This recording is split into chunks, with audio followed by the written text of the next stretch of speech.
going to come along with me for a lunch prep. Normally I make the same salad every day for lunch and take it with me when I go downtown to work, but I figure since I'm home during this crazy time, I can actually take advantage and make some more interesting things for lunch. So this week I'm going to make basically a Mediterranean chicken bowl out of the Eating Well magazine that I got this month. I will show you the recipe and then I'll take you along for the meal prep. How I plan to do this is I'm going to cook the chicken and make the salad dressing today, and then I will prep the veggie components fresh every day so I can have a somewhat fresh lunch every day. Again, this isn't something that I would typically do. I typically prep something for the entire week and just have it ready to go so I can grab and go when I head out the door. But since I am home and I can take advantage of having a little bit more time on my lunch break, which typically involves me sitting at my computer eating my lunch as I try to get as much work done as I can, I would take advantage and try something different. So here's the magazine that I'm going to make this week's lunch out of. It is the August Eating Well magazine, and I have actually already ripped the recipe that I want out of this. If I like a recipe, I'll rip it out, I will give it a try, and if it's good, then I will actually add it to my recipe binders, which are over here. Those are the keeper recipes. But anyway, this is the recipe that we're going to make. It is the chicken hummus bowls, and you can go ahead and screenshot that. I will also try to leave a link to Eating Well recipe down below for you guys. I've set out my ingredients over here. You can see we will use the olive oil and then some paprika, cumin, and cayenne pepper to flavor the chicken with. And then we'll make a dressing, I believe, with some of the lemon and garlic. Parsley will go on top. We're gonna cut up our chicken, and then the rest of the veggies, it calls for red onion, cucumber, and tomatoes. I'm actually gonna throw in some bell pepper just because I like it, and what could be wrong with more veggies.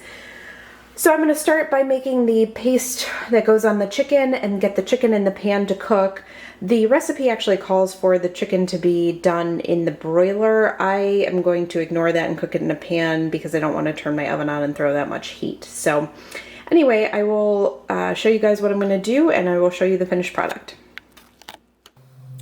As always, I will link the recipe as well as any magazine or cookbook that they come out of down below. So if you guys are interested, you can go ahead and check that out on your own. The first thing we're going to do for this recipe is prepare the paste that's going to go on the chicken. You're going to want to put 1 tablespoon of oil, 1 teaspoon of ground cumin, 1 teaspoon of paprika, 1/4 teaspoon of cayenne pepper, as well as an eighth a teaspoon of salt into a bowl.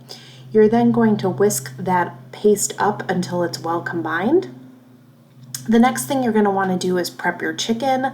I went ahead and just chopped this chicken into like cube-sized pieces that I then was going to go ahead and coat in that paste.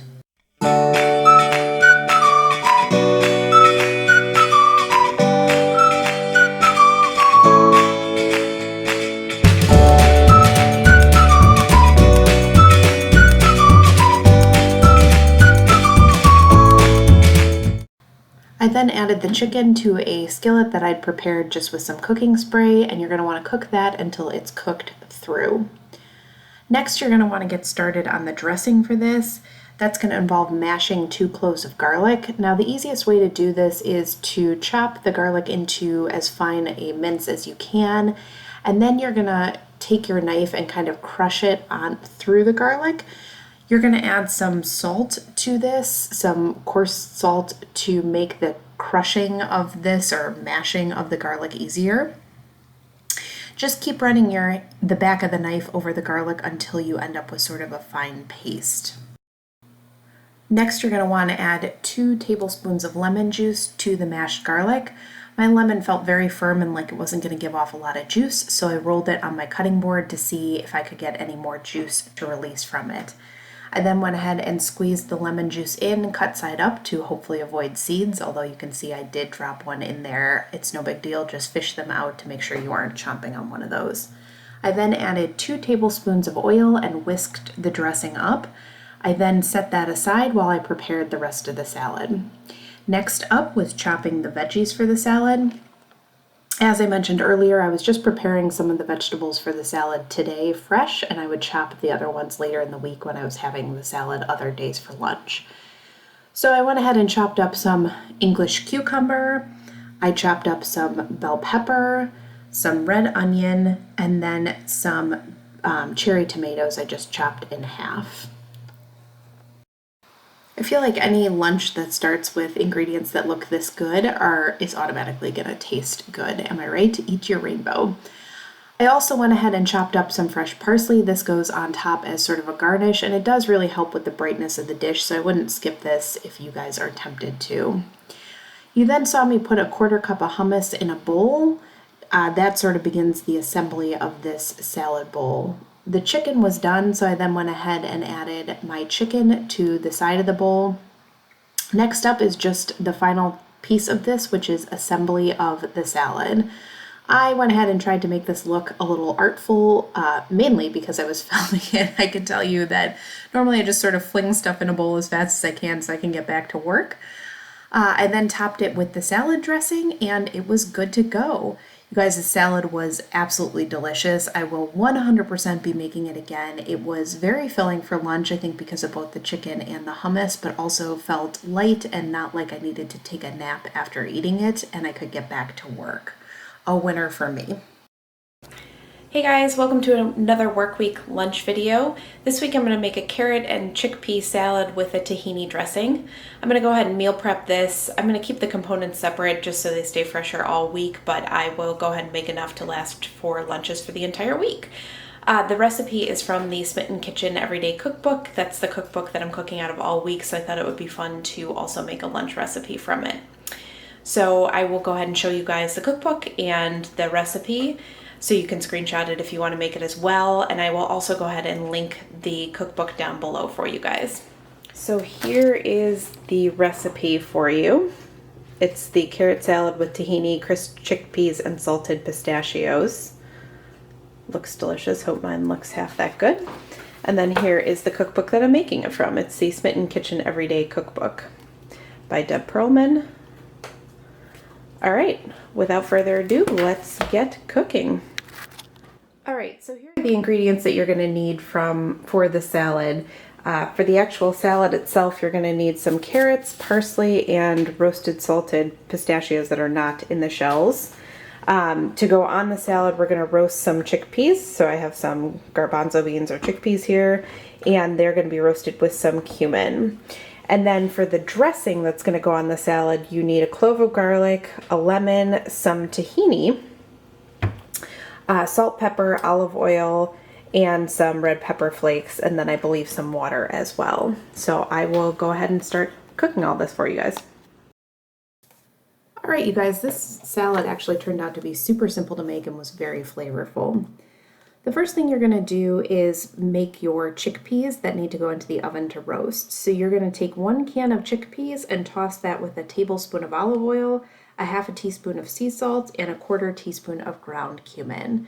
You're going to spread those in a thin layer or an even layer on a baking sheet and then get those into a 425-degree oven to roast for 15 to 20 minutes or until they're browned. You do want to toss those occasionally just to make sure they're cooking evenly. Next up, you're going to want to make the dressing for this. You're going to want to take a 1/4 cup of lemon juice, add 1 medium garlic clove that, as you saw, I just used a microplane to kind of grate it in. You're going to then add 3 tablespoons of well-stirred tahini, as well as 2 tablespoons of water, 2 tablespoons of olive oil, and salt and red pepper flakes. I then set that salad dressing aside while I prepped my carrots. You're going to want to peel and coarsely grate 1 pound of carrots for this, which I'm not gonna lie guys, this took a while and it made me really tired. I cut out in editing all of the breaks that I was taking during grating. If you guys have a food processor, I think those can process carrots and I would recommend it because this was the most tedious part of the process. Not difficult, but it was tedious for sure. After that, I went ahead and coarsely chopped a 1/4 cup of fresh parsley.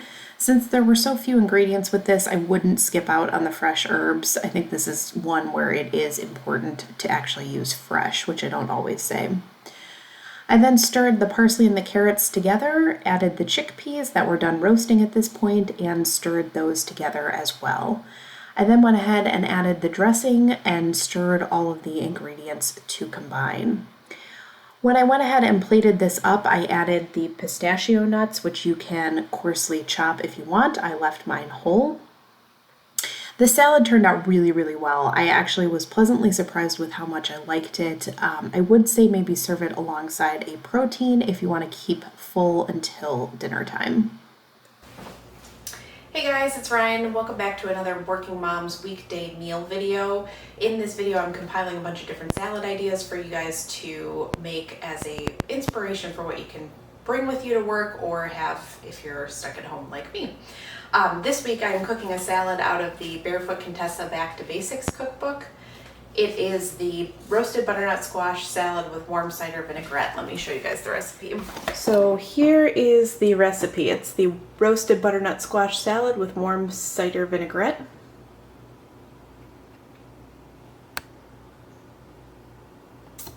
And it is out of this Barefoot Contessa Back to Basics cookbook.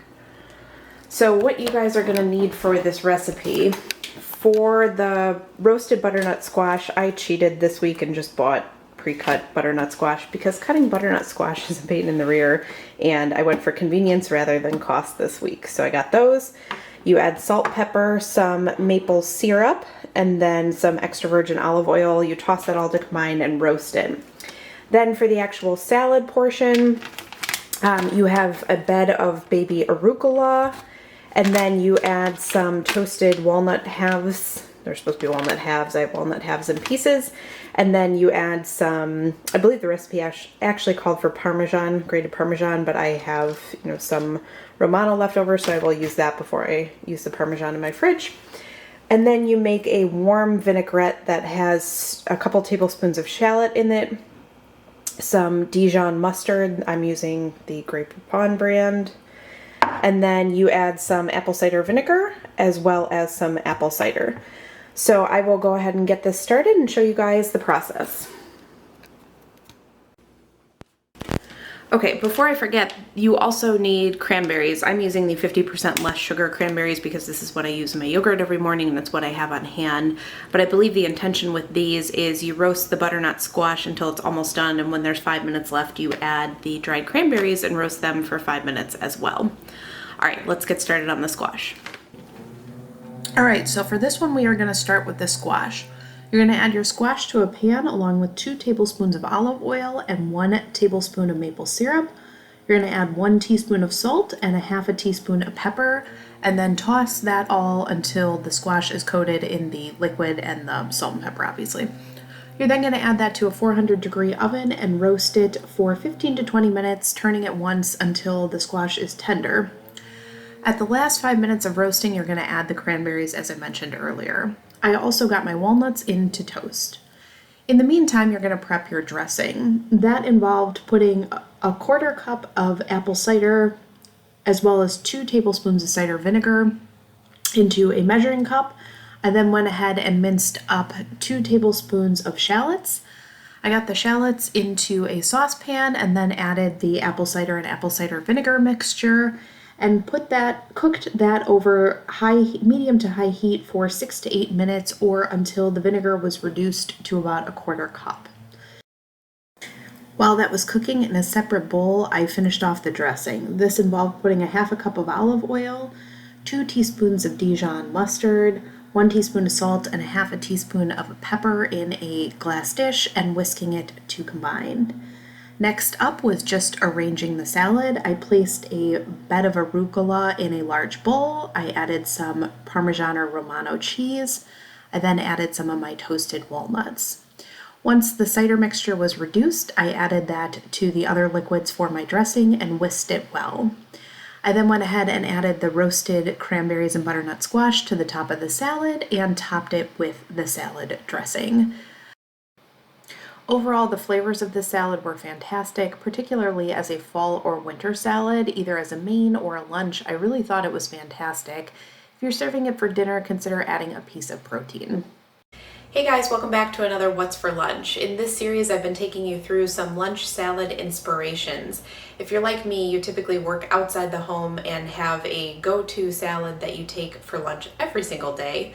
But given that I am currently working from home, and I think a lot of people are still in that same boat, I thought I would take this time to prepare some new and interesting things that I may not have time for or wouldn't keep as well in the work fridges.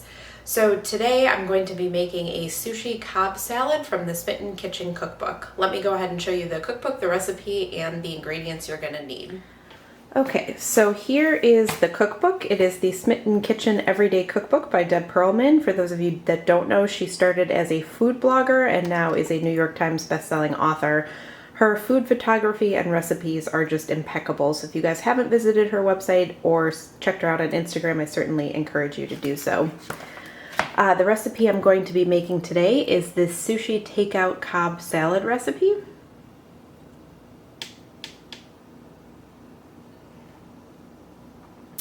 What you will need for the dressing for this recipe is some extra virgin olive oil.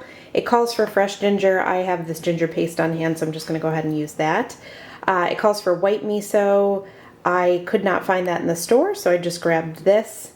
Some rice wine vinegar, some sesame oil. It calls for 2 medium carrots. I think these are on the small-ish side, so I grabbed 3 carrots.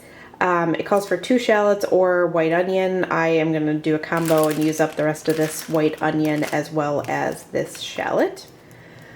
For the actual salad, you will need some shelled edamame that has been cooked. You will need cabbage.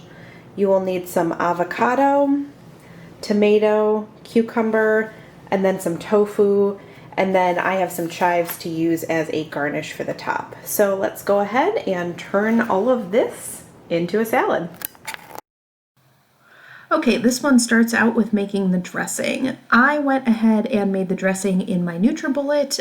If you have a blender or a food processor, I'm sure it would work just as well, if not better, to sort of blitz this dressing in those venues. The first thing I did was peeled and roughly chopped 2 medium carrots. As I mentioned, these seemed small, so I went ahead and did 3. You're then going to finely chop your shallots or onions, whichever you went ahead and did.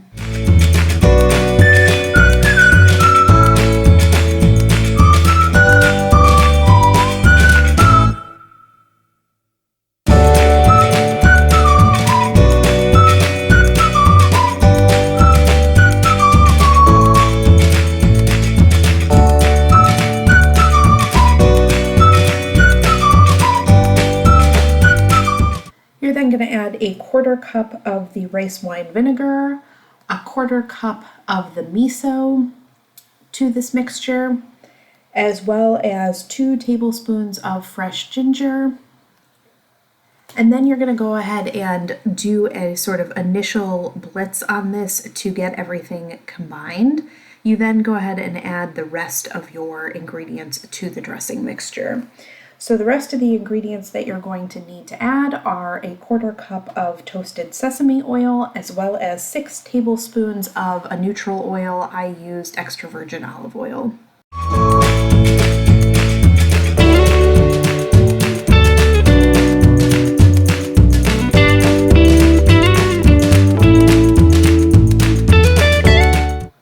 You then want to get this blended up again until everything is as smooth as possible. You then want to get started assembling the rest of your salad, which really just consists of chopping vegetables and assembling them in a salad bowl. So the first thing I did was cut some cabbage and laid that down as the bed for all the rest of my vegetables. I then went ahead and chopped some cucumber and added that on top.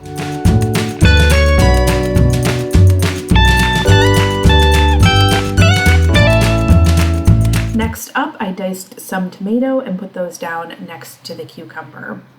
The next thing to add was my tofu. Now I just used plain extra firm tofu and added this as the recipe called for. If I was going to do this again, I would probably roast the tofu, maybe even with a little soy sauce, just to give it a little bit of flavor and a little bit better texture. I then went ahead and added some chopped avocado as well as cooked edamame. The salad was super simple and was just a lot of chopping, assembly, and then making the dressing, which did have a few ingredients. I would try this one again with some tweaks, as I mentioned earlier, including roasting the tofu. As always, guys, I very much appreciate you watching. If you made it to the end, go ahead and comment and like. I would also appreciate it if you guys would subscribe if you're looking for some more dinner or lunch inspiration or just want to stick around for some more content. Thanks!